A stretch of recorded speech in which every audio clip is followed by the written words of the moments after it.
Hello friends, welcome to history classes. My name is Manpreet Kaur. और friends, ये मेरा NET exam से रिलेटेड हिस्ट्री का यूट्यूब का जो चैनल है, इस पे हम नेट एग्जाम के सिलेबस के अकॉर्डिंग ही जो है प्रिपरेशन कर रहे हैं। तो फ्रेंड्स, आज भी कुछ ऐसे ही टॉपिक आपके लिए लेकर आई हूँ। ये मिडीवल हिस्ट्री से है टॉपिक। इसको हम क्विक एंड शॉर्ट वे में ये टॉपिक जो है वो हम डिस्कस करेंगे। तो मिडीवल हिस्ट्री के जो टॉपिक है ये हमने स्टार्ट किया हुआ है। ये टॉपिक जान लेते हैं कि कौन सा है। तो ये टॉपिक फ्रेंड्स है हमारा सूफी मत। तो सूफी मत से रिलेटेड ये टॉपिक हम कर रहे हैं। तो इसमें हम जैसे कि हमने पहले जो स्टार्ट किया था उसमें हमने स्टार्टिंग में मैंने आपको सिर्फ ये चीज़ें प्रोवाइड करवाई थी, जिसमें हमने जाना था कि सूफी कौन होते हैं, सूफी लोग कौन होते हैं, किसके, और उनसे रिलेटेड जो कुछ शब्दावलियां थी उसके बारे में हमने जाना था।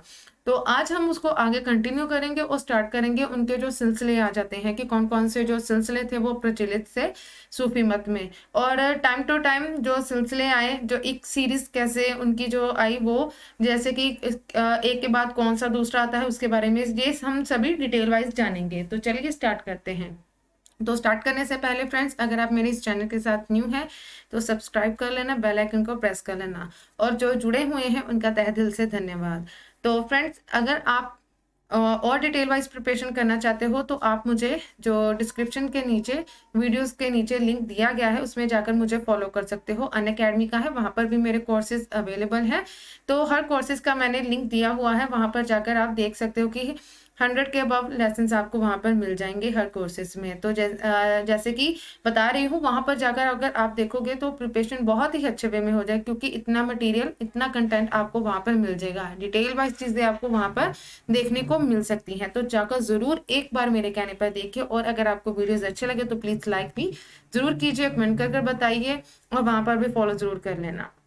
और अगर कुछ क्वेरीज हो, पूछना चाहते हो, तो कमेंट सेक्शन में जाकर पूछ सकते हो। तो स्टार्ट करते हैं आज के टॉपिक को। तो जैसे कि ये है, तो इसमें हम पहले जानेंगे सूफी सिलसिले और भारत में उनके जो संस्थापक के रूप में थे। तो जैसे कि पहले आ जाता है, पहले सबसे पहले जो ये एक सीरीज के तौर पर ही फ्रेंड्स बताया गया है। तो पहले आ जाता है कि चिश्ती सिलसिला जो है, ये जो है ये ख्वाजा मोइनुद्दीन चिश्ती जो थे, जो कि 12वीं सदी के थे। अजमेर का जो उनका स्थान है वो वहां पर है। तो ख्वाजा मोइनुद्दीन चिश्ती की जो दरगाह कहाँ पर है, वो अजमेर में है। तो वहां के वो स्थान था उनका। उसके बाद आ जाता है सोहरावर्दी। तो ये शहाबुद्दीन सोहरावर्दी थे।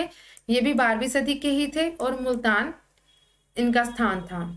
इसके बाद फिरदौसी आ जाता है, ये सोहरावर्दी से प्रभावित था। शेख बदरुद्दीन समरकंदी थे, ये 13वीं सदी के थे, और बिहार इनका जो स्थान आ जाता है। शतारी जो आ जाता है, ये सोहरावर्दी से प्रभावित थे, और शाह अब्दुल्ला शतारी जो थे ये 15वीं सदी के थे, और जौनपुर जो है इनका जो स्थान है वो आ जाता है। उसके बाद कादारी है, ये शाह नियामतुल्ला एवं नसीरुद्दीन मोहम्मद जिलानी, उच्च जो स्थान कौन सा है, उच्च। उसके बाद आ जाता है नक्शबंदी।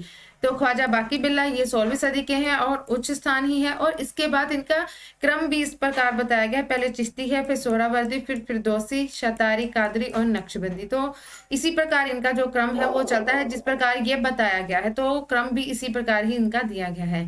तो सबसे पहले हम जानेंगे चिश्ती संप्रदाय के बारे में। तो चिश्ती संप्रदाय, इसमें ये जो संप्रदाय थी ये सादगी पसंद लोग थे। तो ये सादगी और जैसे आम जो लोग हैं वो इस प्रकार रहते थे। तो इसमें क्या है कि जैसे कि उत्पत्ति इनकी जो हुई थी बाहर हेरात में हुई थी, और इनका जो मूल स्थान, जो सॉरी संस्थापक कौन थे, ख्वाजा अब्दुल्ला चिश्ती जो थे वो थे। और ये जो संत थे ये निजी संपत्ति के खिलाफ थे, और संपत्ति को आध्यात्मिक मार्ग में ये एक कह लो कि बाधा मानते थे। वह समा जो क्या आ जाता है, रहस्यात्मक संगीत जिसको कहते हैं, उसके उसमें विश्वास रखते थे, समा में।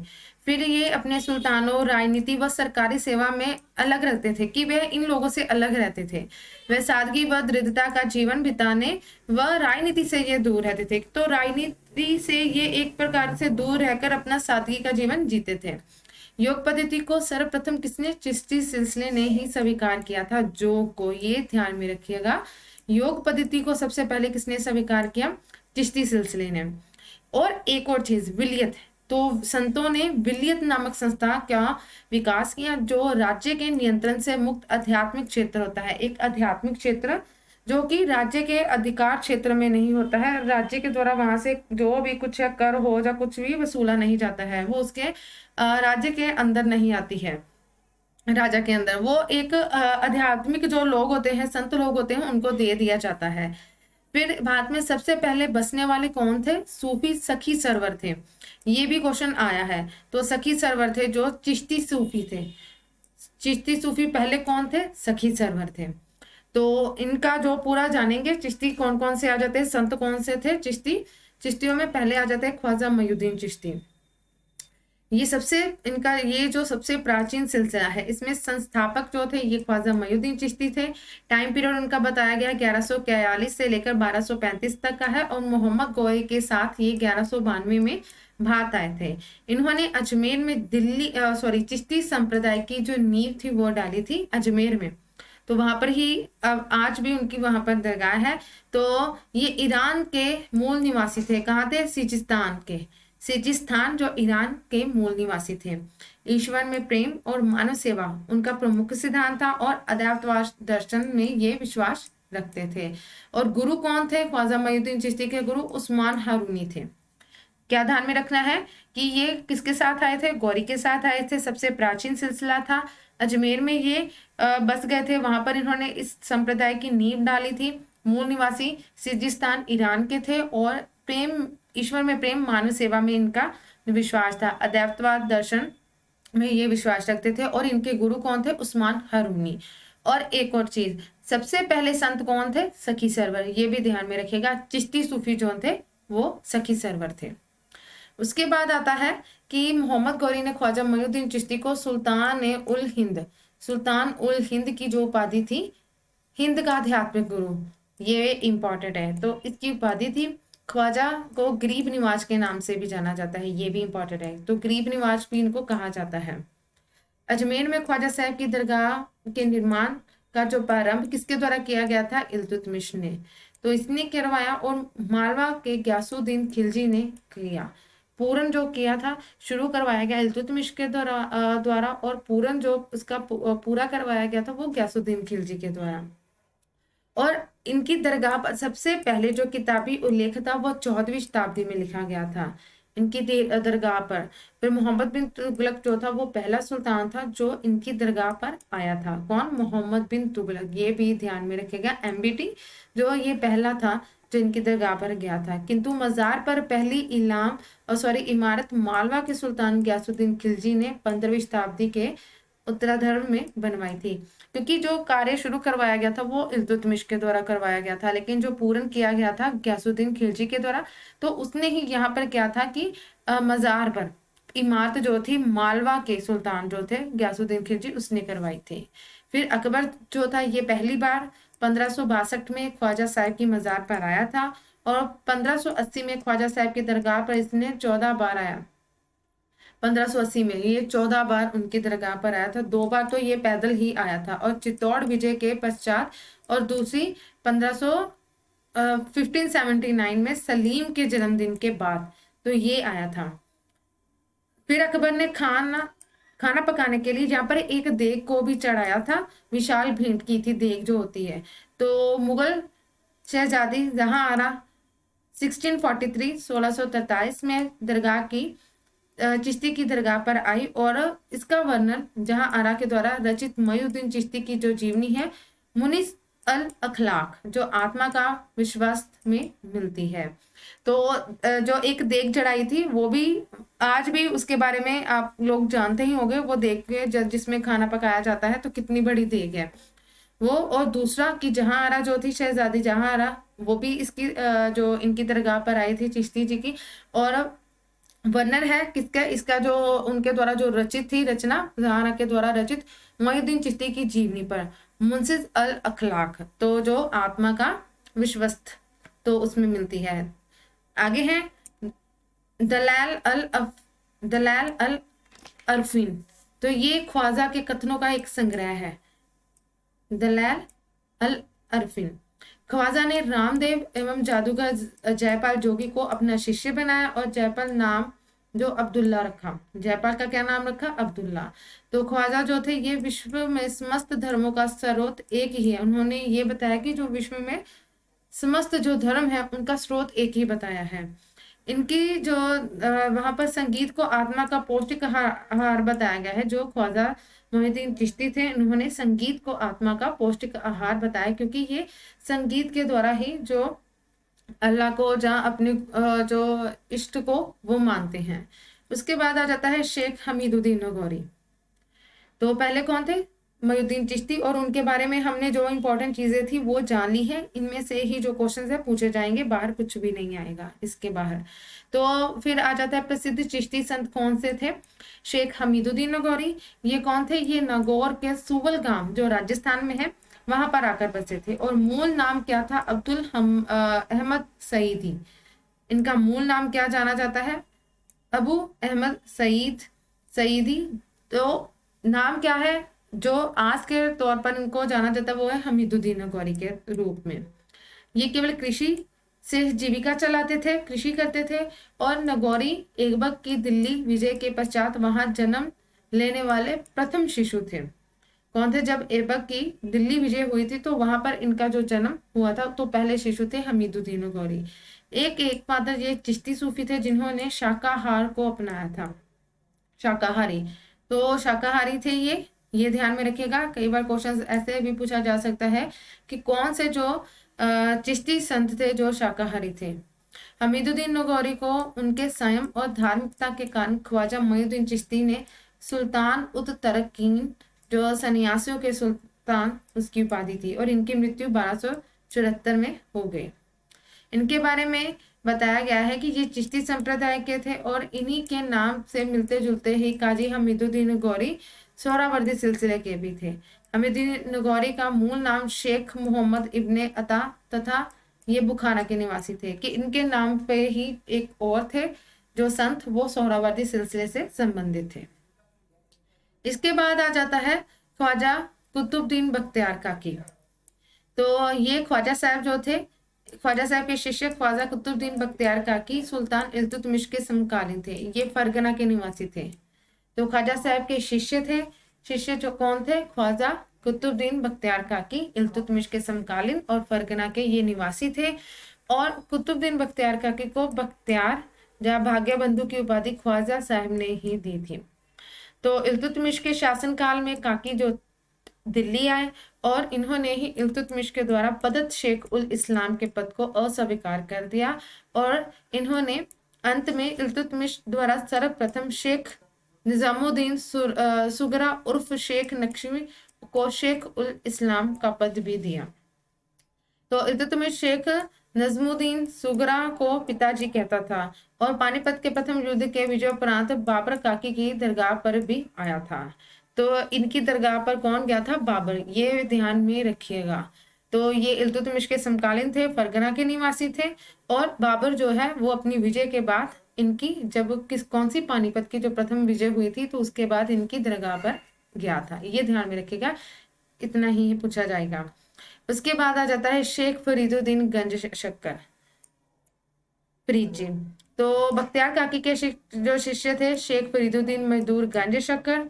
तो ये साथ ही साथ बताया गया कि कौन किसके शिष्य थे। ये भी क्वेश्चन जो है पूछा गया है, मैट्रिक में आता है। तो ये सिख परंपरा के थे और बाबा फरीद के रूप में ये प्रसिद्ध हुए थे। तो ज्यादातर नाम बाबा फरीद के रूप में जाना जाता है।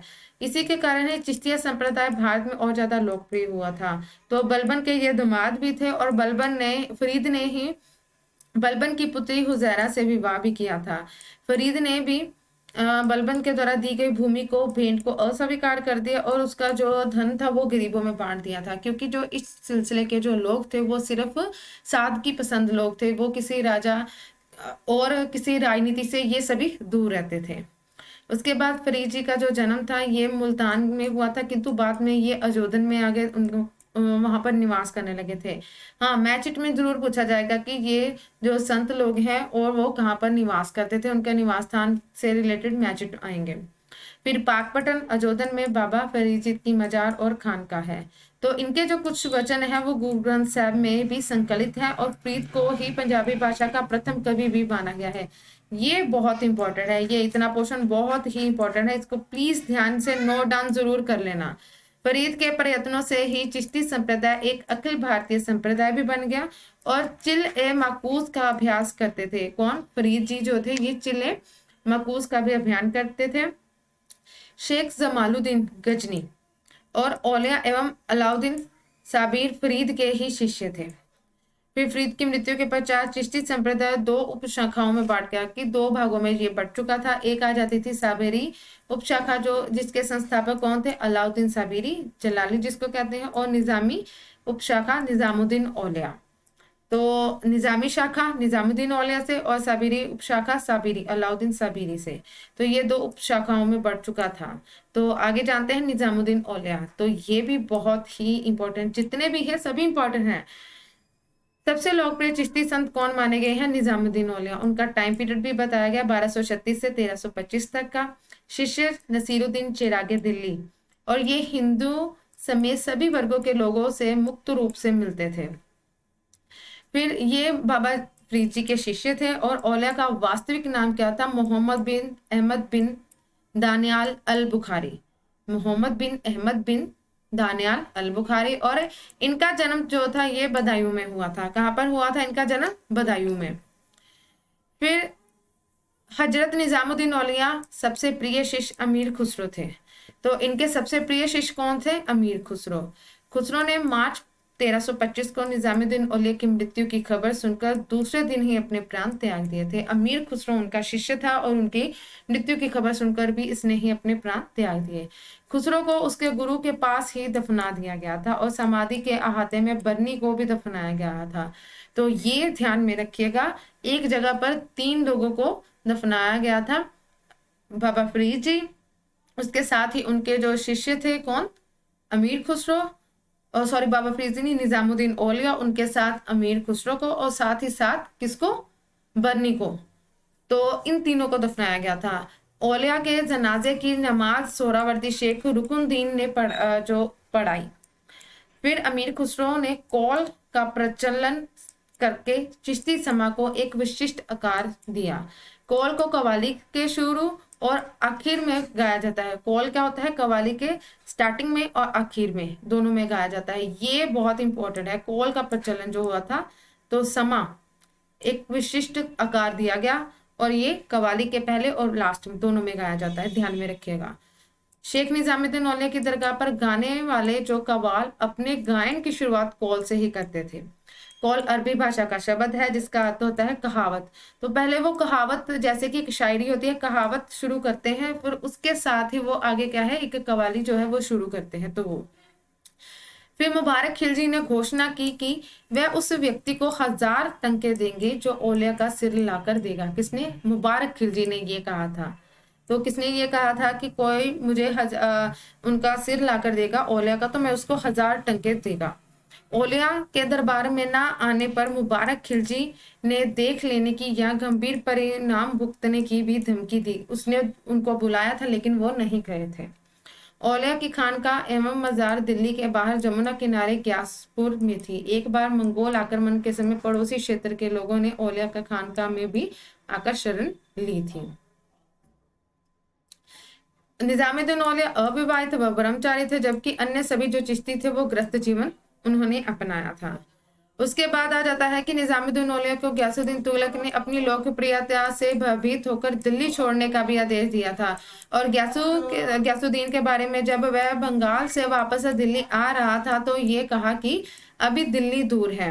तो दिल्ली पहुंचने से पहले ही दिल्ली से पहले अफगानपुर गांव में गयासुद्दीन तुगलक की क्या हो गई? मृत्यु हो गई। और निजामुद्दीन औलिया ने खुशरव शाह से 5 लाख टंका भेंट भी स्वीकार की थी। कहा जाता है कि निजामुद्दीन औलिया के समय में 7 सुल्तान दिल्ली की गद्दी पर बैठे थे, वह किसी के दरबार में नहीं गए थे। तो ये भी पूछा जा सकता है कि किसने 7 सुल्तानों का जो दौर देखा है, तो वो है निजामुद्दीन औलिया, और वह किसी के भी दरबार में नहीं गए थे। उसके बाद आ जाता है कि जब अलाउद्दीन खिलजी ने निजामुद्दीन औलिया से मिलने की अनुमति मांगी तो निजामुद्दीन ने जवाब दिया कि मेरे मकान के 2 दरवाजे हैं, अगर आप सुल्तान एक तरफ से अंदर आएंगे तो मैं दूसरी तरफ से बाहर चला जाऊंगा। तो ये उनका कहना था। निजामुद्दीन औलिया को उनके उदार दृष्टिकोण के कारण महबूब इलाही भी कहा जाता है और सुल्तान उल औलिया भी कहा जाता है, तो उनको अलग अलग नामों से भी पुकारा जाता है। फिर इनके यूनानी उन्हें सुल्तान उल मशोक या शेखों के सुल्तान वो भी कहते थे, और योग की प्राणायाम पद्धति में निपुणता प्राप्त की थी उन्होंने। किसने? औलिया ने, प्राणायाम में। उन्होंने योगी सिद्ध, उनको कहा जाता है सिद्ध पुरुष भी कहते हैं, और औलिया ने मुंडन व व्यायाम की शुरुआत भी की। औलिया ने सुलह कुल का सिद्धांत भी दिया था, तो इन्होंने बहुत चीजें दी हैं। एक है योगी सिद्ध, इनको कहा जाता है, मुंडन व व्यायाम की शुरुआत की, और सुलह कुल की जो नीति थी वो इनके द्वारा इनका सिद्धांत शुरू किया गया। फिर निजामुद्दीन की इच्छा थी कि उनकी कब्र पर कोई रस्म स्मारक ना बनाया जाए, वह खुले मैदान में विश्राम करने उनको दिया जाए, किंतु मोहम्मद बिन तुगलक ने उनकी कब्र पर क्या बना दिया? मकबरा बनवाया। फिर औलिया के मकबरे के अहाते में अतगा खान व जहां आरा बेगम को दोनों को दफनाया गया, और दरगाह के अंदर मोहम्मद शाह रंगीला का भी मकबरा है। फिर औलिया की जो लिखी हुई क्या थी रचना, जिसमें कि रहतुल कुलूब, ये उन्होंने लिखी थी। रहतुल कुलूब जो उनकी रचना थी। इनका कहना था कि हिंदू जानते हैं कि इस्लाम एक सच्चा धर्म है और इस्लाम को कबूल नहीं करते, लेकिन वे इस्लाम को कबूल नहीं करते, लेकिन जानते हैं कि वो सच्चा धर्म है। बंगाल में औलिया के उपदेशों का प्रचार शेख सिराजुद्दीन उस्मानी ने किया, और औलिया ने आईने हिंद जो भारत का दर्पण उपाधि दी उनको। अमीर हसन सिज्जी जो दहलवी है ने निजामुद्दीन औलिया की वार्ताओं को अपने फारसी ग्रंथ फवाइदुल फुवाद उसमें संग्रहित किया है। वे एक ग्रंथ सूफी मत में जो व्यवहारिक पक्ष पर लिखा गया है। तो इनका पूरा नाम क्या था? अमीर हसन जो सिज्जी जा दहलवी का पूरा नाम निजामुद्दीन हसन था। तो फ्रेंड्स आज के लिए तो इतना ही। नेक्स्ट जो है उसमें हम बाकी के जो चिश्ती जो संत आ जाते हैं उसके बारे में, फिर उसके बाद सोहरावर्दी, सभी जो है सिलसिलों को इस प्रकार ही जानेंगे, और क्विक वे में ये सब चीज़ें आपको प्रोवाइड करवा रही हूँ। और प्लीज़ इन सभी चीज़ों को साथ साथ नोट डाउन करते रहिए, जो इंपॉर्टेंट पॉइंट है जो आपको साथ साथ बता रही हूँ। तो इन्हीं में से ही ज़्यादातर टॉपिक आएंगे, इसके बाद कुछ भी नहीं आपको पूछा जाएगा। तो खुद भी प्रिपरेशन कीजिए, अपने फ्रेंड के साथ भी वीडियोस को शेयर कीजिए। अगर आपको अच्छे लग रहे हैं तो प्लीज़ लाइक और कमेंट कर ज़रूर बताइएगा, और शेयर करना मत भूलिए। अगर डिटेल वाइज देखना चाहते हो तो नीचे लिंक आपको मिल जाएगा, वहां पर जाकर आप डिटेल वाइज देख सकते हो। तो ऐसे ही प्रिपरेशन करते रहिए, और वीडियो देखने के लिए आप सभी का थैंक यू।